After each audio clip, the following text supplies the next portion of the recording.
Hey, welcome back to another edition of the Shoe and Show. I'm one of your hosts, Matt Priest. I'm very excited because this is the final episode in our Shoe and Leadership series powered by Ortholite. And this is a series where we're sitting down with top leaders in the industry. We're talking about their philosophies and leadership, how they got in the shoe industry, kind of how they build culture and how they drive change within their organizations and within our industry. You can go to shoeleaders.com and check out all of our amazing episodes. We've had a blast running the series this year.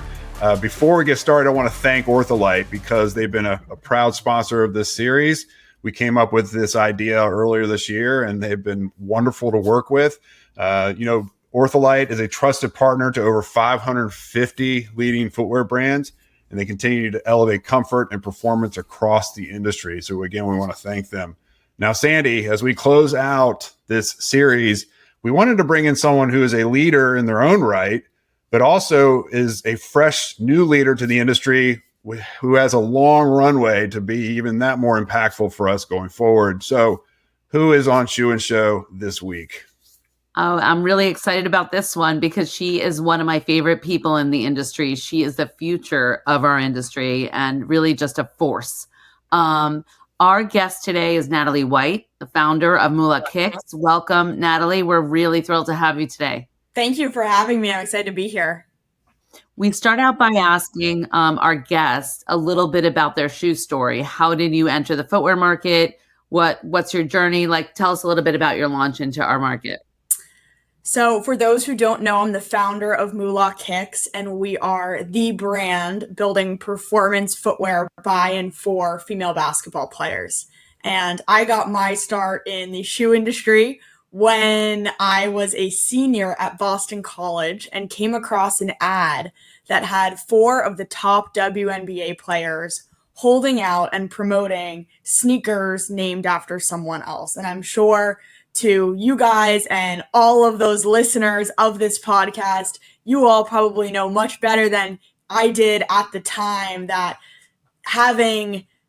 the female foot form and the male foot form are different, and you can't just have women wearing downsized versions of men's product and expect the same performance. And so when I saw this ad, what struck me was the social implication of having the top 4 players in the world promote names and people that weren't them. And then taking that one step further, there's a performance implication as well, because the female foot form and the male foot form are different. And so I started Moolah to answer that 1-2 punch and be the performance brand built by and for female ballers, where every single thing we do is to serve the women's basketball community and elevate performance, starting with footwear. I love that, Natalie, because you found this white space, a need that was out there. And you're right. Like, there are these iconic players in our industry who have been the driving force for basketball footwear forever. They're all on the men's side.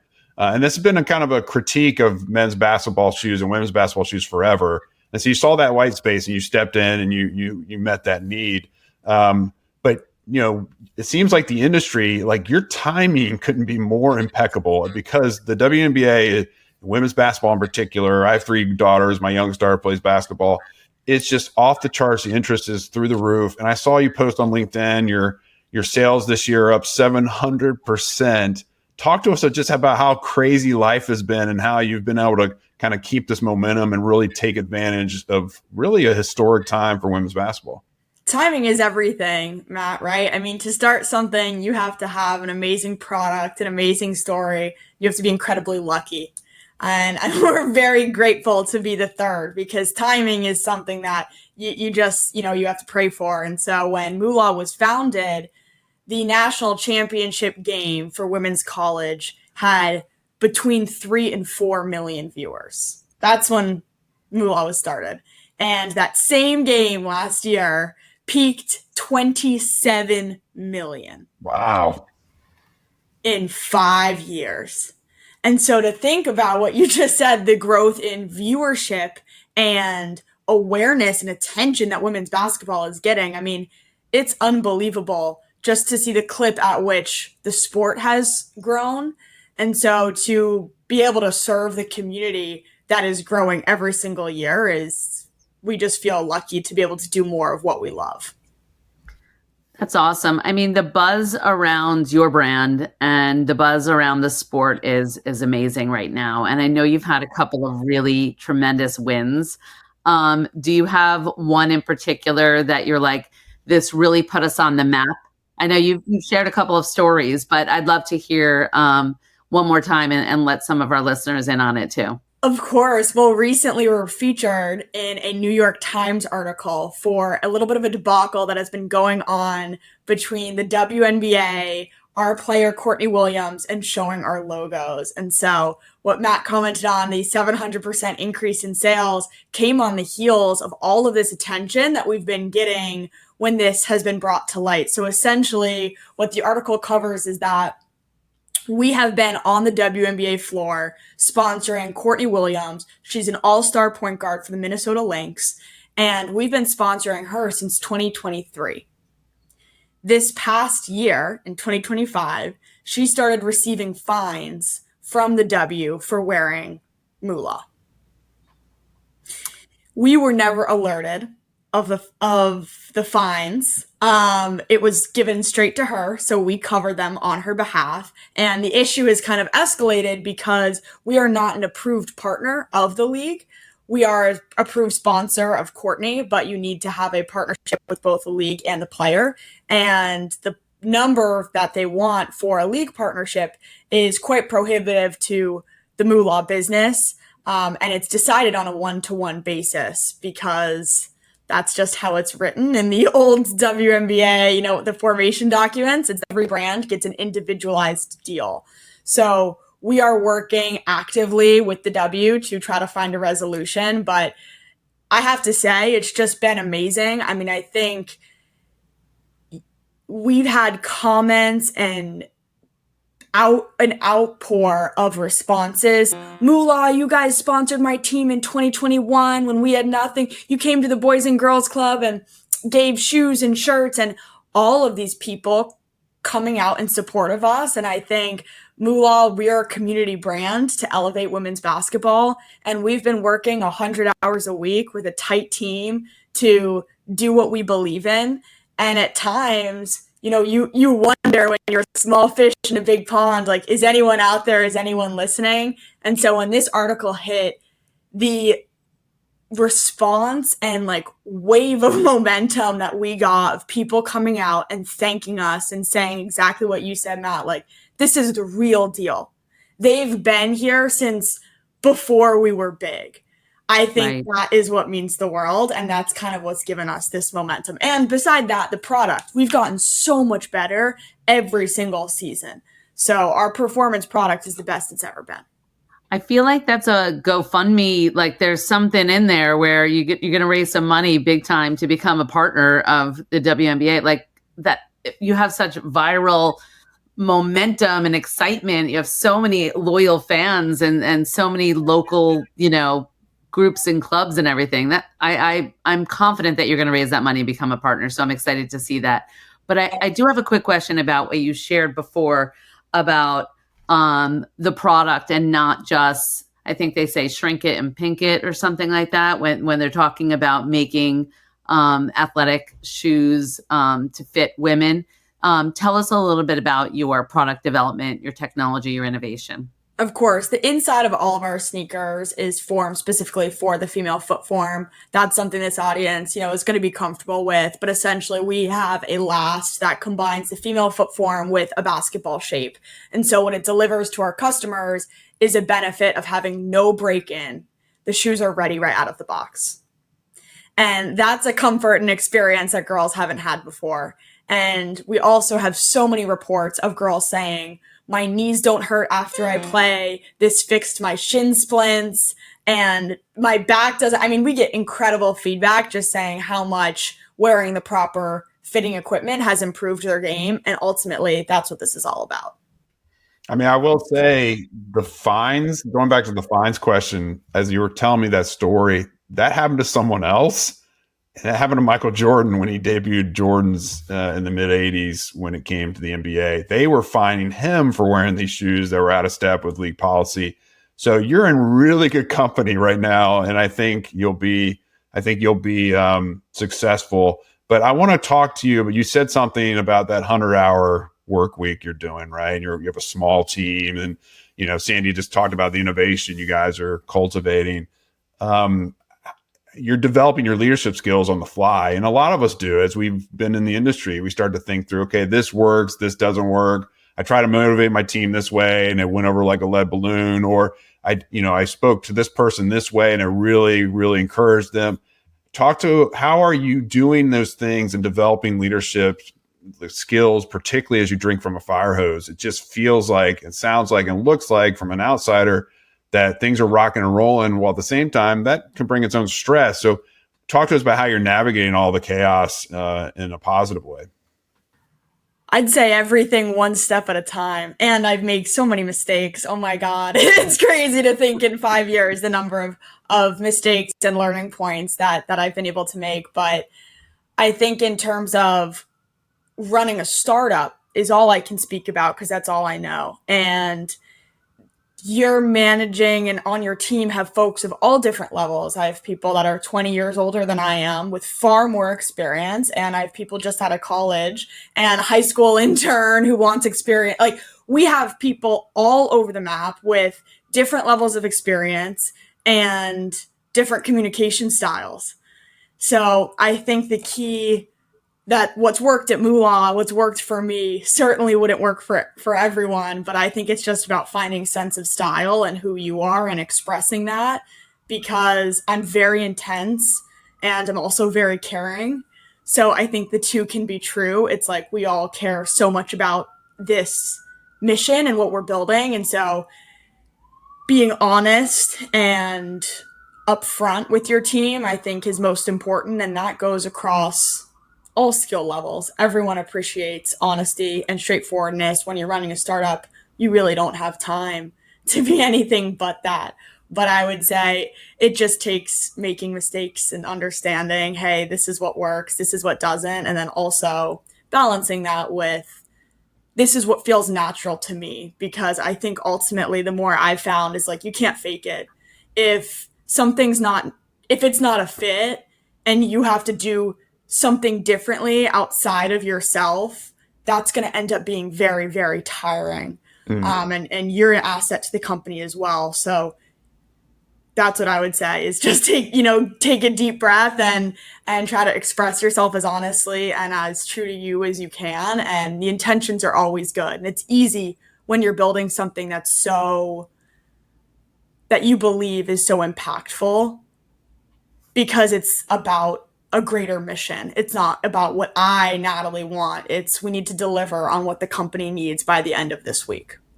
Yeah, Chris Wright from Jordan Brand was on with us just a couple weeks ago, and he's from Harlem. He said the exact same thing on honesty, just being honest and upfront with the team. So you're again, I think that's critically important, particularly as you are, there's a lot of flying by the seat of your pants with a startup, right? There's a lot of test and react. There's a lot of trial and error, and the humility that you even just showed now that you've screwed up, and how many times I've screwed up. Like, there's a lot to showing that humility to your team and showing them that, you just keep at it, you keep trying, you pick yourself back up, you figure it out. You're passionate about what you're doing. So kudos to you on that for sure. Yeah, I think that your authenticity is just very apparent, right? When I've met you and I've talked to you and I've seen you in social interactions, you're just really approachable. So I think that's your best asset, is being really positive and energetic and sharing your story, and also being a great listener to the people around you. And like you said, you've chosen some good mentors. When you're looking for a partner, and we talked a lot about partnerships, what are you looking for in partners for Moolah Kicks? Like, what are some of the big things that are, I really need this, these are really must-haves, and then some things that you're like, I don't need this right now, and I've made these mistakes and I really don't want this again? It's changed every single step of the business, what you need. But I would say right now, it's so clear we need marketing infrastructure and awareness. So we're seeing things like a single article is boosting our sales 700%. An article.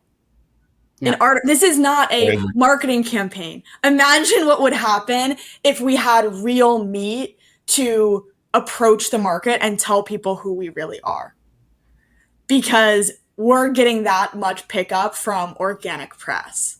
And so I think we have a fantastic product. We have an authentic story and brand that is targeting Gen Z and Gen Alpha who cares about those two things. And we have a position in the market and a story that can't be replicated. And we need the platform and the marketing to go out and share that. Right. So far it's been pretty organic, right? It's been the athletes, it's been some of your mentors, it's been people just in the industry sharing your story. It's things like this podcast that can help you, but you're looking for a little bit more structure, it sounds like, in that, and more intentional marketing efforts. We need to, because as the market is heating up, what Matt touched on earlier of the WNBA exploding, the market is shifting. And you have to be careful, right? We're the first mover. We're the first ones to do this. It's not a secret. Often, the first mover, there's many times it's not the winner. Mm-hmm. And in order to be the winner, we need to keep our foot on the gas. And as this land grab of women's basketball is happening right now, we need to have the awareness and the marketing in order to reach our core audience. Wow. Have you heard from some of the bigger brands who've quietly come to you and said, I love what you're doing, or can we buy you? Have you had these conversations that really, for someone who's out there and doing something unique, oftentimes the first isn't the winner, but the first does get bought out by the second or the third who didn't get to the party as quickly as you did. Absolutely. We've gotten some great outreach coming off of this article, and even I was saying yesterday, just before we hopped on the podcast, we're at the New York Liberty game and we're sitting courtside, and the stud buds, for anyone who follows WNBA, our player Courtney Williams has also gone viral for something she's created, the stud buds. So we were there with the wigs on, getting a ton of attention. And what I would say to your question is, yes, we've definitely been getting a lot of inbound, and we're exploring all of our options. So hopefully I can drop my email here at the end of the podcast, and we'll keep doing it. Of course. No, I mean, you mentioned the New York Times article, and the Wall Street Journal had an op-ed last week about Caitlin Clark and how she's being, mistreated from a hard foul perspective. And Caitlin Clark's a grown woman with a kick-ass game, so she'll be fine. But I guess to your point, when you have these major publications shining a light, the growth is phenomenal. And I think Americans love sport, and they love all sports. That's why we have leagues for just about everything these days. There's a professional pickleball league, for crying out loud. So the point being, it's like we love winners, and we love to see kind of these growth stories. And I think you check all those boxes. You serve a need. You're an entrepreneur. You're on a trajectory that's serving an industry or a league that's growing exponentially. And I will tell you that I watch men's basketball. I watch both NCAA religiously. I watch NBA religiously. I'm a Wizards fan. God bless me. And I watch women's basketball religiously. And from a technical standpoint, it's just far more technically enjoyable to watch. The passing, the shot selection, the defense. It's just a more technical. There's not all the isolation stuff that you have in the men's game. And so I really enjoy it. I really enjoy March Madness with the women's tournament. I'm an NC State grad, so we always have a team up, top 10 usually.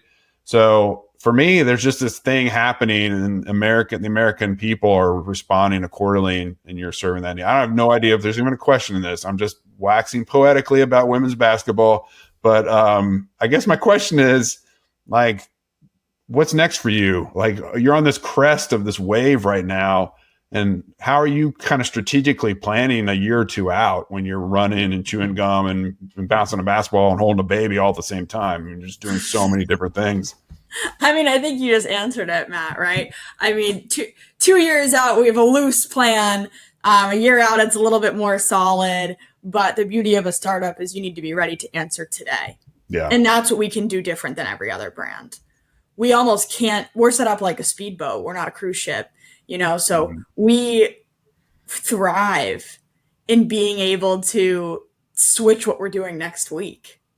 And that's a TikTok Gen Z culture that we can answer to, that we're hoping will help us be a leg up in the long run. Yeah, I like that. So I'd love to ask a fun question off the top. We call these like our hot fun questions at the end of our podcast, and I'm curious about if you have one person, it could be a celebrity, a politician, an athlete, whoever, that you could give one shoe in your collection to. What shoe would it be? Who would that person be, and why? Well, what are they doing with it? What am I trying to get out of it? It could be a lifestyle. It could be an athlete wearing it on the court in the WNBA. It could be the president of the it could be anybody. I think at this point we'd want to give it to, if we know they're going to wear it once, I don't know, then we'd go with the biggest person with the biggest celebrity with the biggest following wearing them. Okay, because there's not been like a person for awareness. Right. Like there's not one person that you're like, I would love to get my sneakers on this athlete or this celebrity or someone like really exciting in your world that you just dream of. I'd say women's basketball is a family, right? Like we all know each other. So I don't know. I know a lot of the women in the W, and a lot of them would love to sign with us. We've had conversations with almost all of them, and we've gotten great feedback with a ton of outreach of women in the W asking us to sign them. It's just a matter of when. So I'd say at this point, who would we want to get a pair of basketball sneakers on? Like the biggest celebrity, like Zendaya or something, like the biggest celebrity we could, just to keep the awareness rolling. It probably wouldn't be an athlete. Like, right. Yeah. Right. Smart. That's smart. That's because we want more awareness. Marketing. Yeah. Yep. Yeah, I love that. I do have a question for you, a fun one. So if you could only have one pair of shoes that you would wear forever, and that's the only pair you'd ever have, what would they be and why?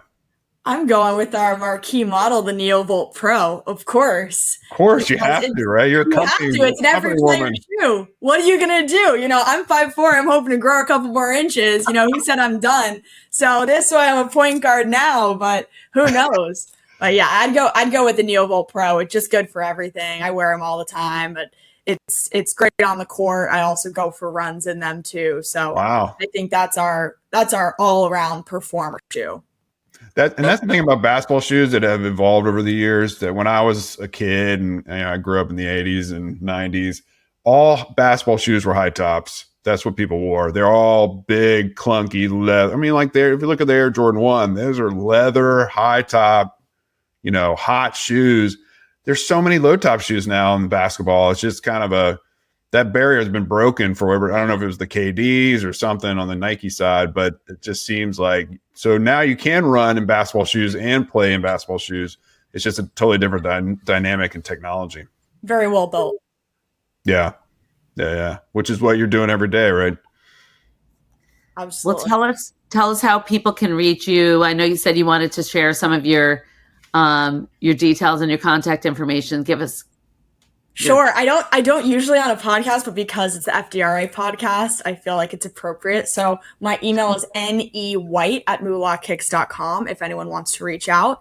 You can also reach our more general if you're looking for marketing stuff or anything else at hello@moolahkicks. And you can follow us on social at Moolah Kicks. Find us online or in 630 Dick's Sporting Goods stores. That's awesome. Which was one of your a member of ours, one of your early partners, which every time I'm in a Dick's, I go and look for your shoes, make sure that you're well represented. So thank you. Make sure the assortment looks right, Matt? Right. Making sure adjusted if it needs it. I'm your guy. If you need anything, just let me know, Natalie. Absolutely.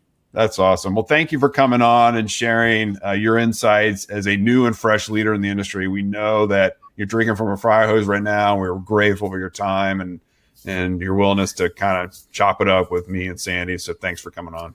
Well, thank you for having me, and thank you to everybody in the footwear industry that has made this possible. A couple of years ago, I knew absolutely nothing. And so if it weren't for the generosity of the people in the footwear industry who helped me along on this journey, we wouldn't be where we are today. So thank you. You're welcome. And that's so true. Like you said, women's basketball, the WNBA is a family. So is the footwear industry. So you got two families that are coexisting together, and we're big fans now, and we think the sky's the limit for you. So congratulations on all your success. Congrats. All right, folks, it's been another exciting edition of the Shoe and Show podcast. This is our leadership series. This is the last episode in 2025, our leadership series. I'm a little bummed. I guess we can still talk about leadership with other people. But at least for this series, we've been so grateful for all the great leaders that have come on the series. Powered by Ortholite. Go to shoeleaders.com for this episode and all the other 7 episodes as we've talked to executives across the various aspects and locations of our industry. Go to shoeandshow.com as well for all of our episodes for everything. And until next time, Shoe and Show is